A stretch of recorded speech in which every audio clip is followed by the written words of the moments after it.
Nowadays in 2024, as I get older and approach adulthood, it's very hard for me to get excited and sink my teeth into new things that I used to be very passionate about whenever I was younger. And I'm still passionate about those things. It's just very hard for me to get interested and engraved and excited when new things come out. I'm talking about music, I'm talking about movies, and I'm talking about, most importantly, that's very hard for me to get into nowadays, is TV shows. If TV shows don't have something that hook me in without even seeing the TV show, I can't say that I'm going to put in the commitment that's usually a 10-hour minimum to get into said TV show.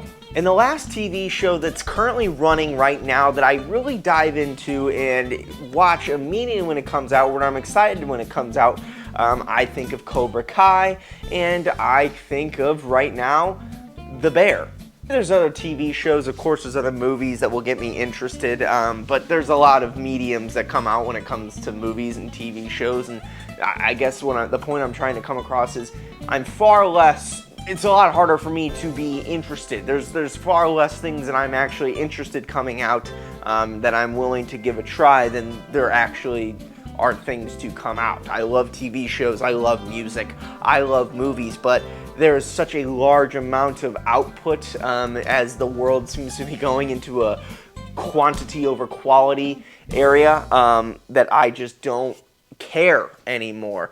However, whenever I first watched The Bear, whenever I saw that show was going to be announced, I'm happy to say that I'm still watching The Bear to this day, and I can say that it is an incredibly special show. Hello everybody, welcome to another episode of Ian Talks, and on today's episode we're going to be talking about The Bear, but not just Season 3 that just came out the last couple days that I already finished.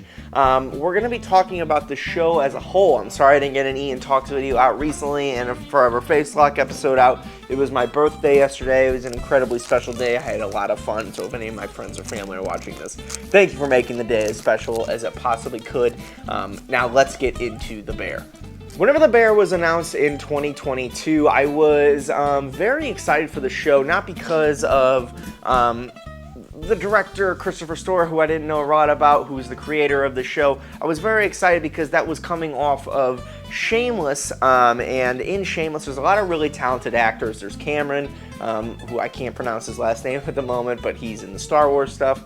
There's Emmy Rossum, who is an incredibly talented actor, or actress, who I am surprised is not in more things. But the actor that came out of Shameless that I was really wanting to see more of and kind of get into his own lane was Jeremy Allen White, who played Lip in Shameless. And whenever I saw that he was going to be starring Carmy, a chef in Chicago, trying to take care of his brother's restaurant after his suicide, that plot alone is very interesting, and it figured to me that this is something that Jeremy Allen White could potentially sink his teeth into, as I was rooting for him to get into bigger roles, and this was going to be his first leading role. Well, I guess he kind of was in a leading role at the end of Shameless, and he was one of the main characters, but it was Fiona, it was Emmy Rossum for the first 9 seasons, and then I guess in 2 back later seasons, you could say.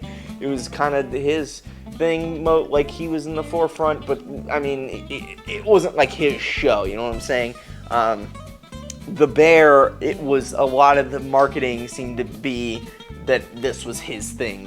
He was the leading actor, he was the main character of the show. I didn't know Christopher Storer quite yet as a director.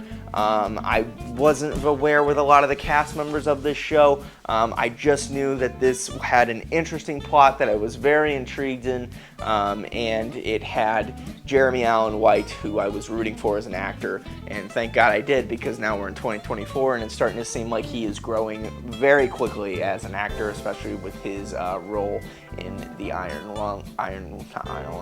Fist, the Iron Claw. My God. Sorry.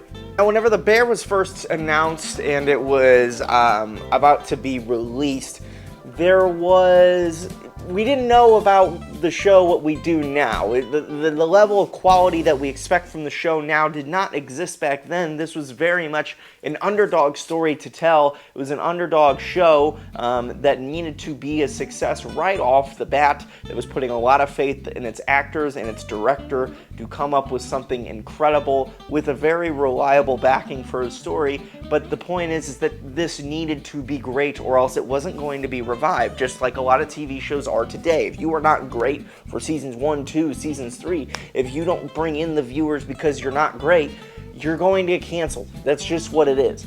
So basically what I was seeing here was that you had an interesting plot and you were giving Jeremy Allen White the reins.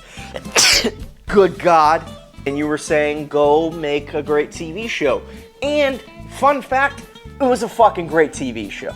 Not only was the plot phenomenal, and Christopher Storer is an artist of director. We'll get to that in a second. But Jeremy Allen White, of course, is spectacular. Ayo Edebiri, I'm so sorry I can't pronounce her name, but she plays Sid. She's phenomenal in the show. Abby Elliot's phenomenal. Oliver Platt is phenomenal.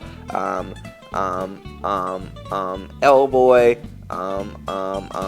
Eban, who is now going to be playing the Thing in the Fantastic Four. Glad he got a massive role. By the way, that's a great casting choice.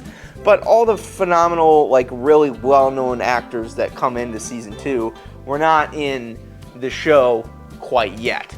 Even Jon Bernthal, who plays Michael, was not, to my knowledge, at least whenever he showed up as Michael in that flashback scene, we didn't know that he was going to be Michael. At least I didn't know he was going to be Michael, and Jon Bernthal, obviously the biggest actor that they could have casted in the show at the time. So that was a really, really good, pleasant surprise in being able to see Jeremy Allen White and Jon Bernthal together. That was really, really cool to see. But where The Bear managed to be a success, with, of course, having every actor do absolutely phenomenal. No one is really outshining each other. They're all great. They're all working in tandem. What really makes this show special is Christopher Storer's directing capabilities and understanding of realism and what feels like a real conversation. No show on the market is doing this in my knowledge at the moment, or movie, or nobody has done it better than I've seen here in The Bear.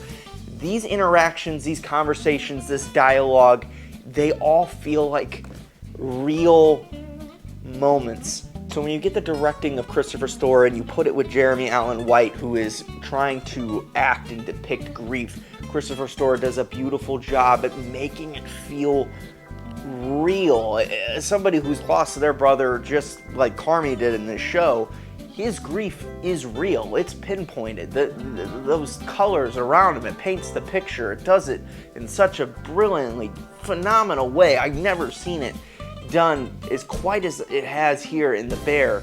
And from front to back, the season 1 as a whole was phenomenal, and when it got greenlit for season 2, I was very, very, very excited, and I was surprised that the turnaround time was as fast as it was. And season 2 did exactly what I wanted season 1 to do, well, exactly the good things that season 1 did, and expanded on it in more incredible ways.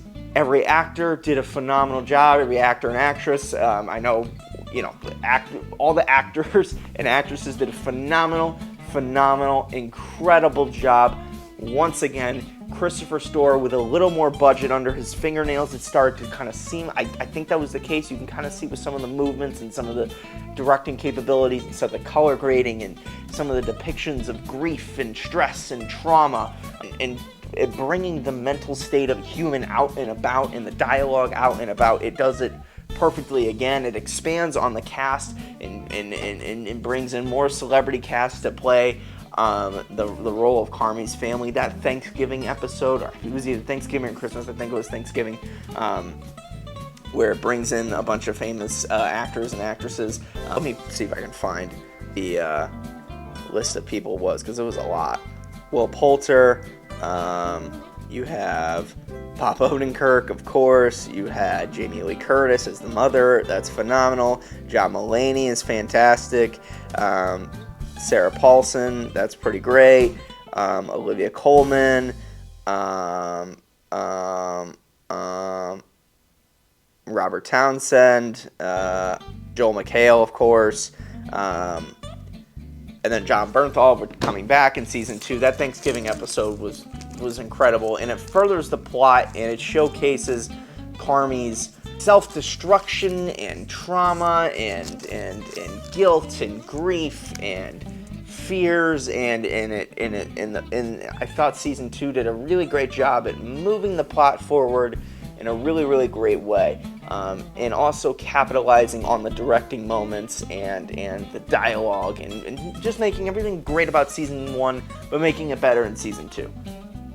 And then we got the green light for season 3 and the announcement, and they were filming, and then they came back, and I was so incredibly excited for the season 3 of The Bear. And I could say once again, I really, really love this season, and I could tell you that the first episode of season 3 is just incredible. I've never seen directing like this. Well, it's so gorgeous. The first episode of season 3, and I understand why some people might not, particularly care for this. It's not your traditional way of storytelling. He's storytelling very much through visual effects and colors and feeling and music. Season 1 is really, or episode 1 of season 3 is really just visualizing Carmy's mental state throughout, after the incident of the season 2 finale and before Michael's death, and kind of tying it all together of why and how he's ending up in this place once again. Season 3, the directing on season 3 is just absolutely incredible once again, and I'm so happy that it already got greenlit for season 4. However, season 3, I would be wrong if I didn't mention that season 3 didn't have my first kind of bigger flaw of the show, and that's I didn't feel like season 3 progressed the plot at all. It focused on the characters' trauma and where they are at after the effects of the season 2 finale, and how that's going to go into season 4. It was a gamble for sure, and like it really didn't advance the plot that much until the last episode where you finally get the review of the restaurant, and I think it wasn't as positive as they would like. At least there was not many positive words in there, and you're starting to notice that, okay, well, the restaurant's funding is going to get cut, and they couldn't afford it anyway, so now you need something big to happen here in season 4, and season 3 just kind of focus on the characters, where their heads are at, why they're the way that they are, and what they can be going into season 4. I don't see The Bear being a show that lasts forever. I wouldn't want it to be that way anyway. I think that this is a show where you get quality over quantity, and you end and wrap this thing up in 5 seasons. Maybe they end it in season 4, but I think 5 seasons would be pretty good, just depending on or looking at where the story's going right now. But The Bear is just, it's fresh and it's new and it's full of ideas, and I can't recommend it enough. That's why I wanted to come out here and talk about it, because I really, really love this show, and I think that you would love it too if you are a fan of showcasing this medium of creativity that is film or TV, video, in an art form. And I think that they do that very well here. So The Bear, I would check it out. Thanks for watching this episode of Ian Talks. In the next episode, I'd love to talk about Superman a little bit. The Superman stuff, the James Gunn Superman. I like it. I like what's going on here. I want to talk about it a little bit. But maybe I was going to wait till a trailer. I got a lot of movies I want to talk. I want to talk about Longlegs with Nick Cage. That looks fucking great. Talking about the beginning of this episode, how things don't pique my interest as fast as they used to. Longlegs piqued my interest pretty quickly with the teaser trailers before the trailer even came out for this movie. The Quiet Place Day 1 movie looks really good too. The Quiet Place movies always caught my eye. And I'm gonna go see this one, I think. Maybe we'll talk about it. So yeah, I got Superman, I got Longlegs, and I got A Quiet Place. So yeah, I'm gonna wrap this one up. It's late. I want to go to bed because I have work tomorrow, and until this YouTube video blows up, or any one that I've made, I have to keep going to work, and that's upsetting in its own right. So yeah, peace, love, adios, and bye-bye.